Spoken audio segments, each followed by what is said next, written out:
आता है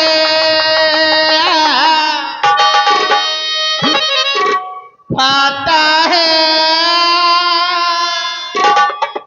वही जो निभाता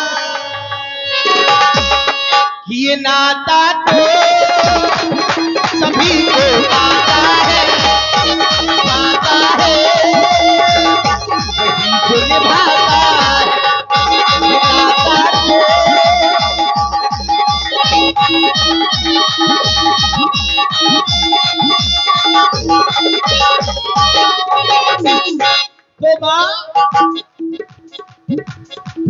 बिनती सुनिए मोरी मैया मेरी तारी खड़ा रख रैया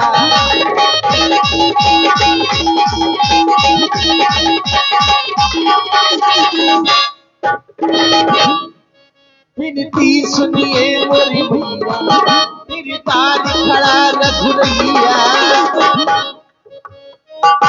ये नाता तो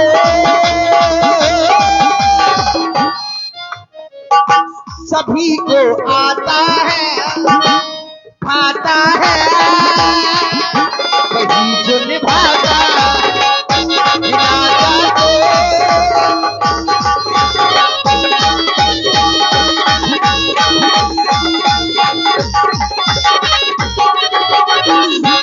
और इतना ही नहीं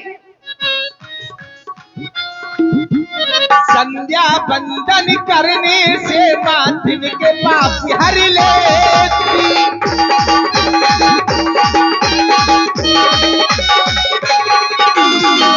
जो भी प्राणी माँ की उपासना करता है माँ का ध्यान करता है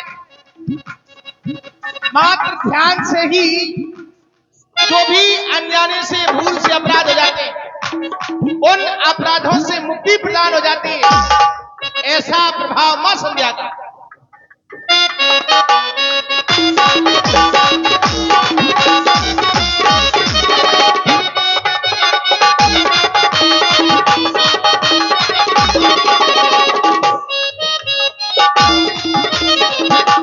तो मां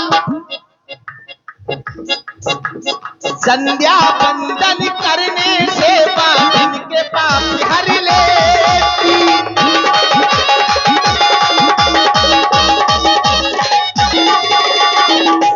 जब सब पापों से मुक्ति प्रदान हो जाए तो होता क्या है हो प्रभात इस जीवन का शोभा प्रकाश कर दे हो प्रभात इस जीवन का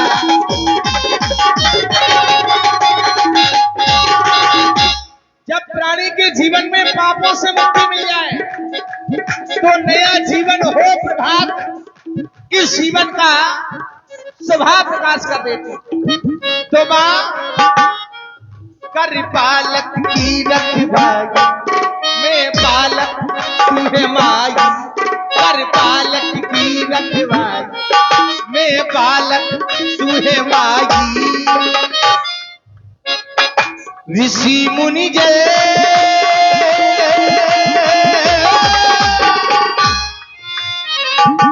देव सिर नाता है भाता है वही जो निभाता ऋषि मुनि जय देव सिर नाता है भाता है वही जो निभाता ये नाता तो सभी को आता है आता है वही जो निभाता एक बार सभी लोग प्रेम से बोलिए संध्या मैया की जय हो। भैया लक्ष्मण तुम भी माँ के चरणों में श्रद्धा रूपी मन के सुमन अर्पण करो लाभ।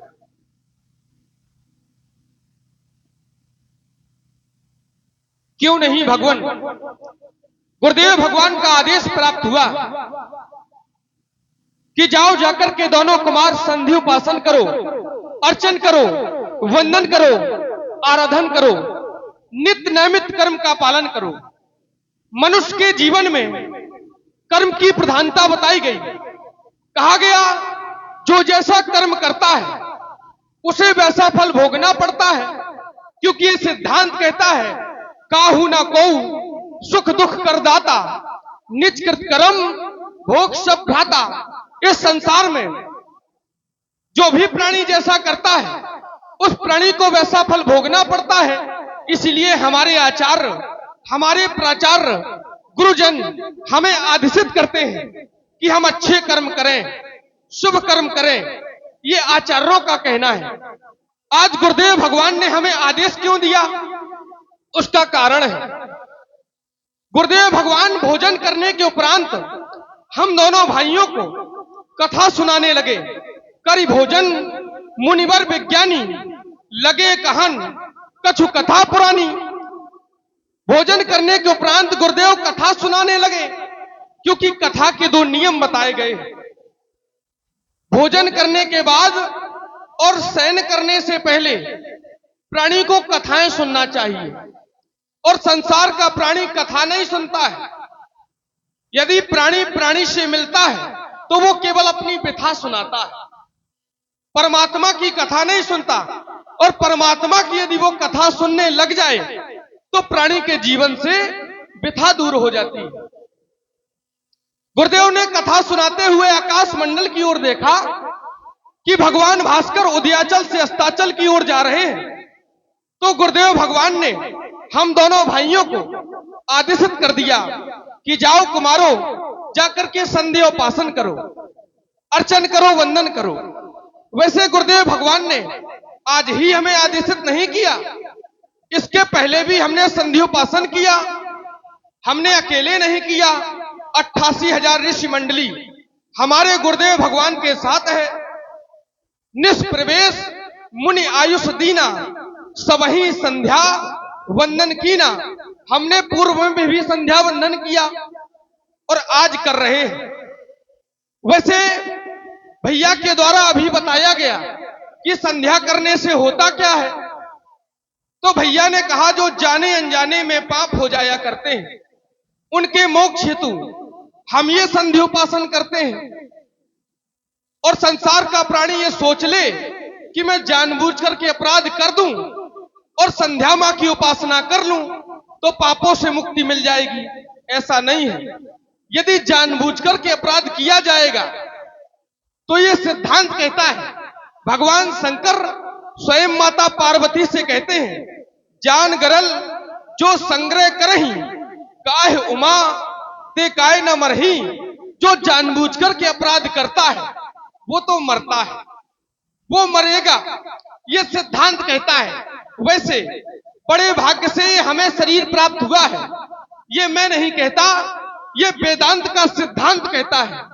बड़े भाग्य मानुष तन पावा, सुर दुर्लभ सब ग्रंथन गावा।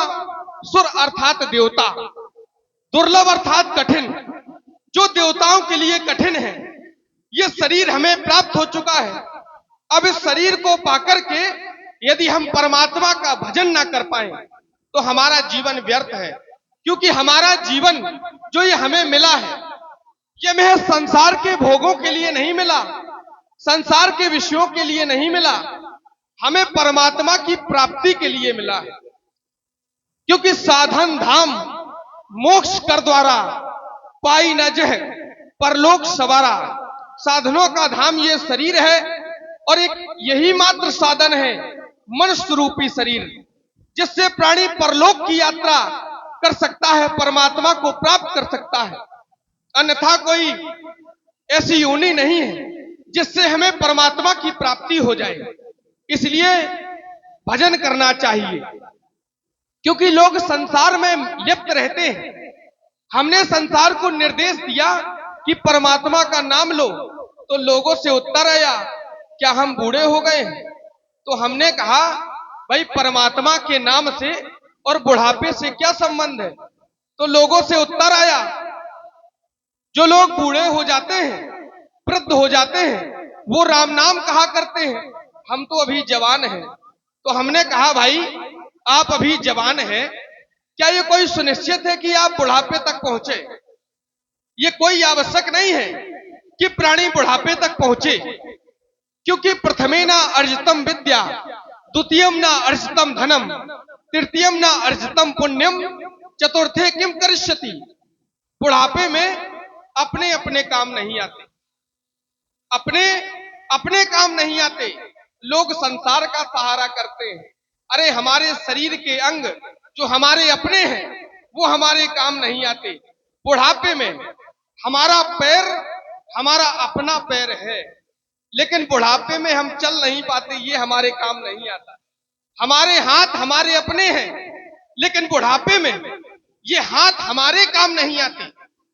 हमारी जिह्वा हमारी अपनी है, लेकिन बुढ़ापे में हम बोल नहीं पाते। हमारे नेत्र हमारे अपने हैं, लेकिन बुढ़ापे में हम नेत्रहीन हो जाते हैं। जब हमारे ही अंग शरीर के काम नहीं आने वाले हैं, तो हमें संसार का सहारा करने की क्या आवश्यकता है। अरे परमात्मा का नाम लो, क्योंकि ये संसार केवल धन का है। जिसके पास धन है उसी को संसार पूछता है, और यदि जिसके पास धन नहीं है